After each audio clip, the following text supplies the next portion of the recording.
को जब वो चावल दिए हैं तो कहे कि चले जाओ द्वारका के लिए चले जाओ। सुदामा ने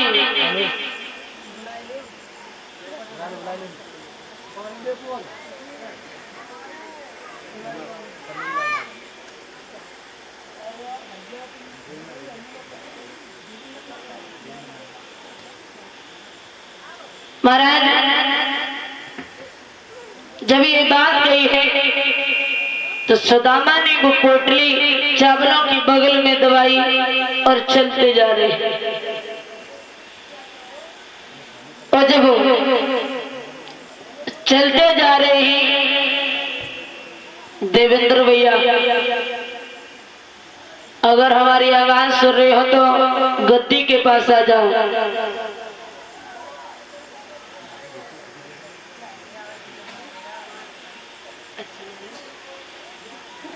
और जब ये बात कही है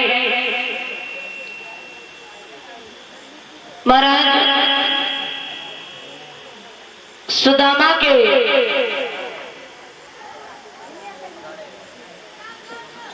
अपने मित्र की याद आ रही है, विचार कर रहे हैं कि हे गोविंद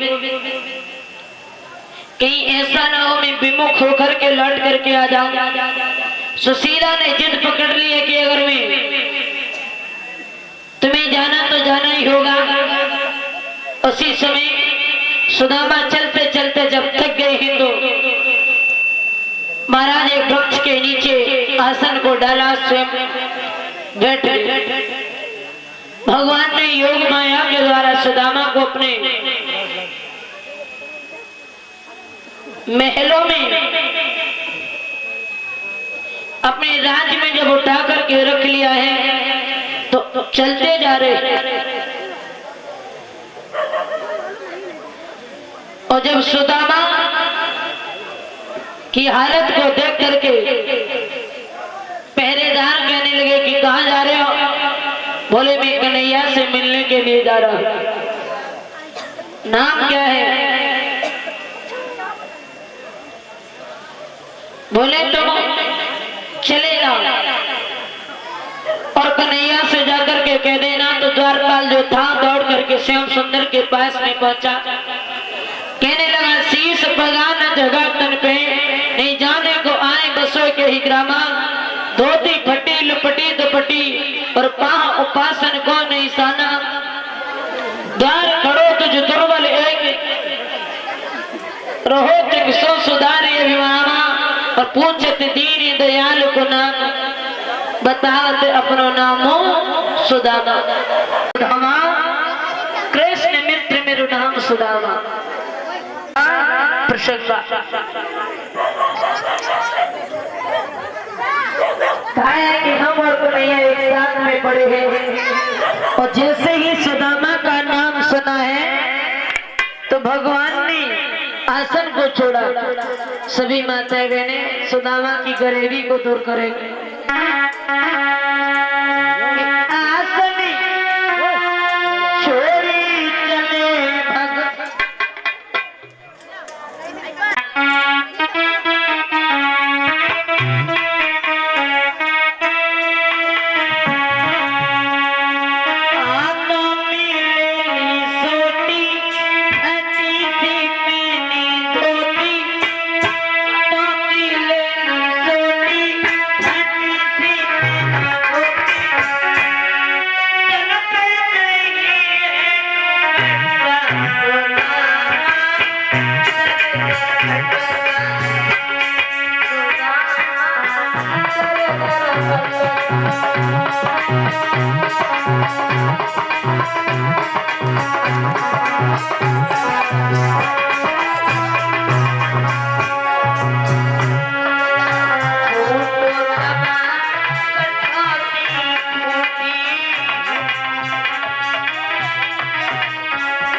आसनी छोड़ी चले भगवान रे जगतपति सुदामा आए।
तो जब ये बात कही है तो उसी समय भगवान कहने लगे सुदामा हमों बदल गए और तमों बदल गए, लेकिन जो चोरी की आदत ना बदली। उसी समय भगवान ने पोटली को खींचा और चावलों को चपने लगे। माताएं एक एक करके आएंगी, चावल को चढ़ा करके जाएंगी, फेंकेंगी नहीं। श्री कृष्ण जी के मित्र मिलने सुदामा आए।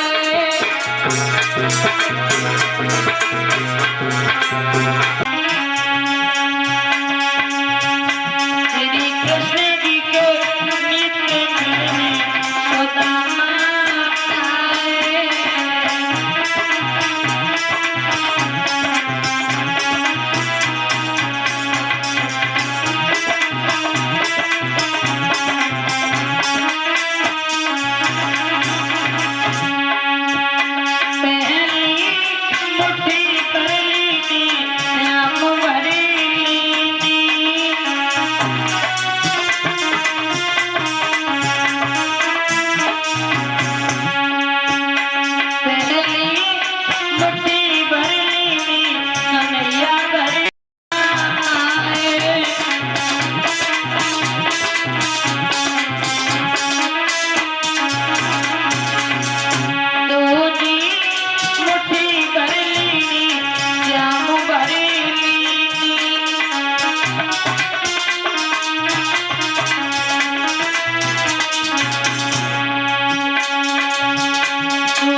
बोरी लाओ दौड़ करके बोरी लाओ दौड़ करके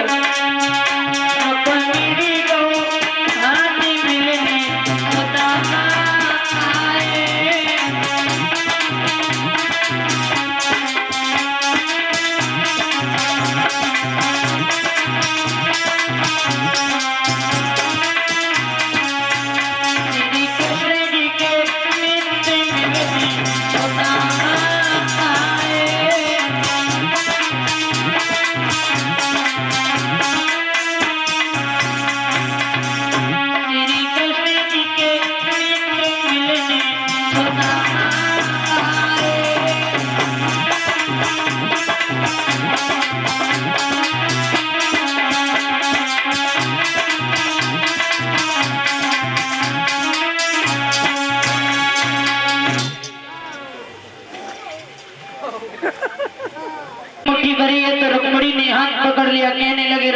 भिखारी और भिखारी को राजा बनाना चाहते हो।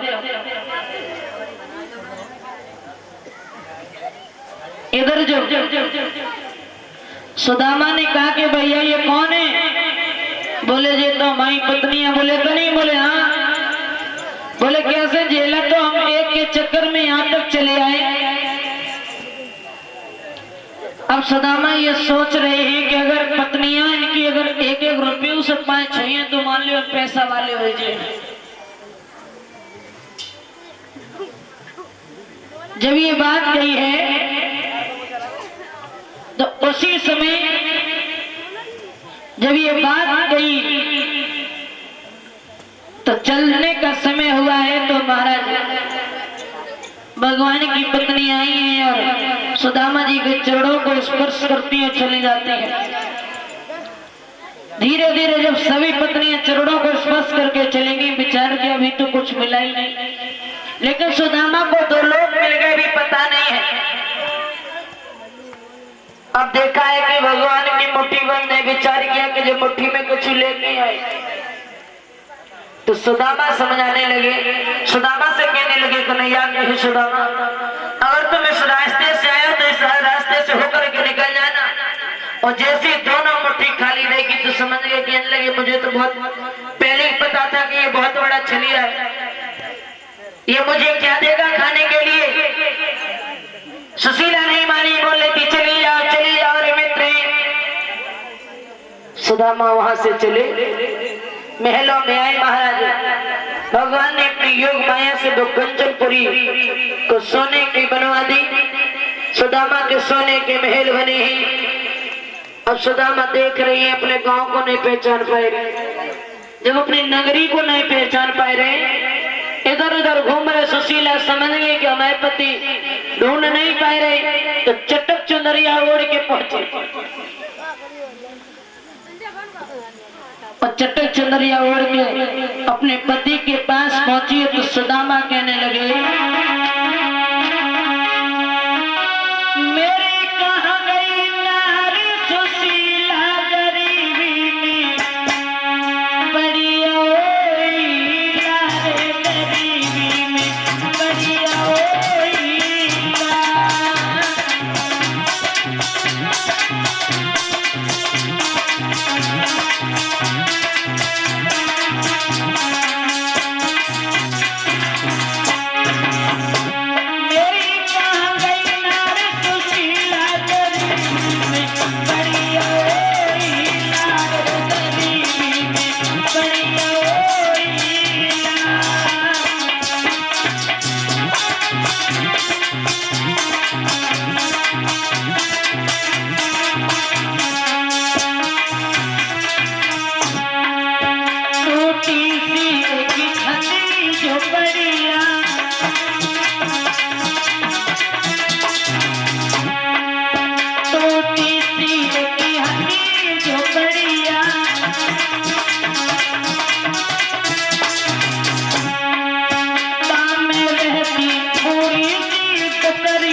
सुदामा ने देखा तो कहने लगे कि मेरी एक छोटी सी झोपड़ी थी, उसमें एक बूढ़ी सी डुकरिया रह रही थी, पता नहीं कहाँ चली गई। उतने में ही सुदामा की पत्नी सुशीला चटक चुनरिया ओढ़ करके आई।